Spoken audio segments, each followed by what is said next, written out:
చెప్పండి, గతంలో వివేకానంద హత్య కేసుకు సంబంధించి ఏది ఇన్ని రోజులు మభ్యపెడతా వచ్చారో అది ఇప్పుడు కోర్టులో కూడా అఫిడవిట్ గవర్నమెంట్ దాఖలు చేయడం జరిగింది. గతంలో ఎవరైతే పనిచేసిన ఆఫీసర్ మీద అక్రమ కేసులు పెట్టారు వాళ్ళ మీద, అది ఇప్పుడు అన్నీ ఫేక్ అని తేలింది. దాన్ని ఎలా చూస్తారు? దేశ చరిత్రలో ఎక్కడ కనీ విరగని విషయం అనమాట. ఒక సిబిఐ అధికారి మీద ఎదురు కేసు పెట్టడం అనేది బహుశా నాకు తెలిసి భారతదేశంలో ఎక్కడ జరిగి ఉండదు. అధికారమే అండగా చెప్పిందే శాసనంగా 5 ఏళ్ళు వైసీపీ ప్రభుత్వంలో శాసనాలు చేశారు. ఇప్పుడు ఆ ఆటలు చెల్లవు. నిన్న కోర్టు తేల్చేసింది ఇది ఫేక్ కేసు అని, వాళ్ళు చెప్పింది అబద్ధం అని. ఇంకెన్ని రోజులు లేదు అవినాష్ రెడ్డి కానీ వివేకానంద రెడ్డి హత్య కేసులో ముద్దాలు ఎవరైనా కానీ కటకటాలు వెనక్కి వెళ్ళక తప్పదు, జైలు శిక్ష అనుభవించక తప్పదు. న్యాయం ఒక 2 రోజులు అటు ఇటు లేట్ అవి ఉండొచ్చు, కానీ ఎప్పుడు కూడా న్యాయానికి కళ్ళుంటే నిజంగా అన్యాయం ఎవరైతే చేశారో దాని మర్డర్ కేసు ముద్దాలు ఎవరున్నారో వాళ్ళంతా శిక్ష అనుభవించక తప్పదు. అంటే ఇక్కడ గతంలో వాళ్ళ సొంత చెల్లెల మీదే కేసులు పెట్టే పరిస్థితి ఎందుకు వచ్చిందట జగన్మోహన్ రెడ్డికి? తమ్ముడు కాపాడటానికి సొంత చెల్లెల మీద బావ మీద కేసులు పెట్టిన పరిస్థితి కదా. ఇప్పుడు ఆ పరిస్థితి నుంచి ఎందుకని మారిపోయిందంటారు? అంటే గవర్నమెంట్ అన్న ఎగనెస్ట్గా ఉంది కాబట్టి వీళ్ళకి ఎగనెస్ట్గా ఉందని అనుకోవచ్చాడా, లేకపోతే న్యాయపరంగా జరుగుతుందంటారు వ్యవహారం అంతా? ప్రతి ఇంట్లో కుటుంబ కలహాలు ఉంటాయి. ఎలాగంటే చెల్లి మధ్యన ఆడబడుచు మధ్యన. కానీ అవి పెద్ద తరహా టైంలో ఏంటంటే కూర్చొని మాట్లాడుకుని సెటిల్ చేసుకోవాలి. కానీ జగన్మోహన్ రెడ్డి తన భార్యకి చెప్పుకునే ఇది లేదు. జగన్మోహన్ రెడ్డి గారి భార్య పక్కన ఉన్న చుట్టాలని దాసాలి, వాళ్ళ కేసుని తప్పించాలనే ఉద్దేశంతో చేశాడు. కానీ నిజంగా చెల్లికి కూడా న్యాయం చేయలేనోడు రేపు పొద్దున్న రాష్ట్రానికి ఏం న్యాయం చేస్తాడని చెప్పి జనాలు ఆ రోజున పక్కకు పెట్టేసి ఇంటికి పంపించేశారు 2024లో. రేపు పొద్దున జగన్మోహన్ రెడ్డికి రాజకీయ భవిష్యత్తు లేదు. ఆయన చేసిన పాపాలకి ప్రాయశ్చిత్తం కాదు కదా, శిక్ష అనుభవించ తప్పదు. అదేవిధంగా నిన్న ఏదైతే కడప జిల్లాలో జరిగిన ఏదైతే అరటి తోటలో అకాల వర్షాలకి నాశనమైంది, దాంట్లో అవినాష్ రెడ్డి నేను ఇద్దరం కలిసి వెళ్ళి అక్కడ చెక్కులు పంపిణీ చేస్తాం, డబ్బులు ఇస్తాం, ఆదుకుంటాం, ఈ గవర్నమెంట్ వచ్చి ఏం చేయదని చెప్పి అన్నాడు. నిజంగానే ఆ పరిస్థితి ఉందంటారు వాళ్ళ దగ్గర? గతంలో కూడా ₹1 కోటి ఇక్కడ అనౌన్స్ చేసిన పరిస్థితి విజయవాడకి, అది ఇచ్చిన దాఖలాలు లేవు. ఇప్పటికైనా ఇస్తాడు, ఆదుకుంటాడు అంటారా? నోటి మాటే కదండి, నరంలో నాలుగా నానా కోతలు కూసిద్ది అన్నట్టు ఏదో వాగ్దానాలు ఇచ్చేస్తారు. కానీ అది అమలు చేసే పరిస్థితిలో జగన్మోహన్ రెడ్డి ఎప్పుడూ లేడు. గత 5 ఏళ్ళు ప్రతిదీ ఫేకే.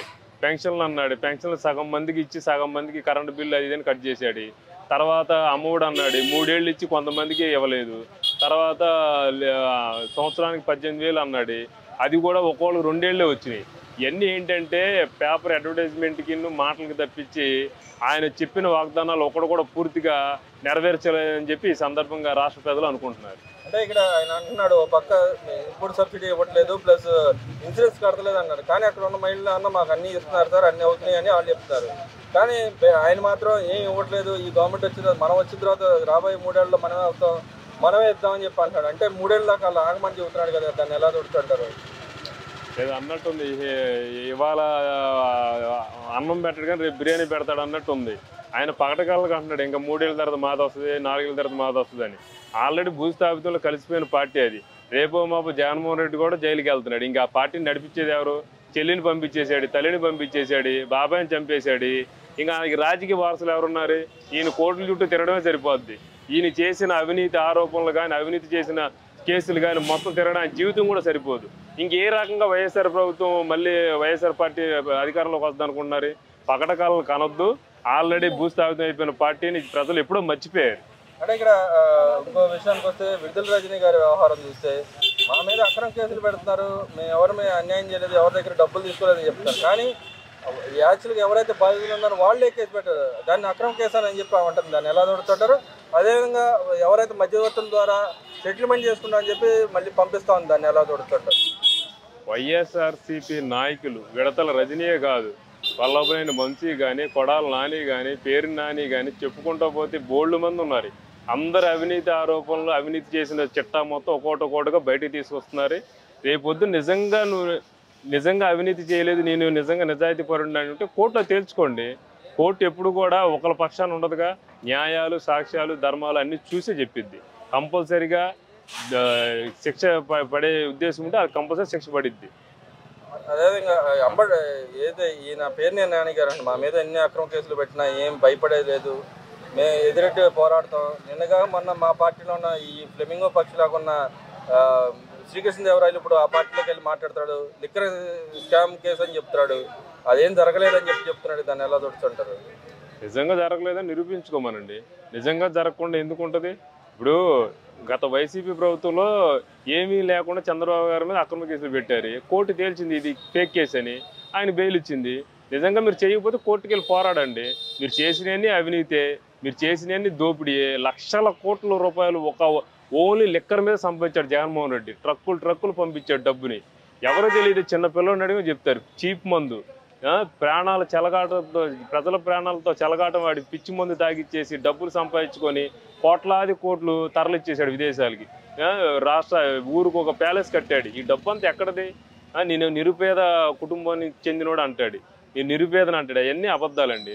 రేపు పొద్దున ప్రతి మనిషి, ప్రతి వైసీపీ నాయకుడు, జగన్మోహన్ రెడ్డితో సహా అందరూ శిక్ష పడాల్సిందే. అందరూ కటకటాలు వెనక తప్పదని ఈ సందర్భంగా తెలియజేస్తారు. అదేవిధంగా నిన్న లావు శ్రీకృష్ణదేవరాయలు గారు హోమ్ మినిస్టర్ అమిత్ షా గారిని కలిసి ఏదైతే గతంలో జరిగిన లిక్కర్ స్కామ్ గురించి ఆయన వివరించడం జరిగింది.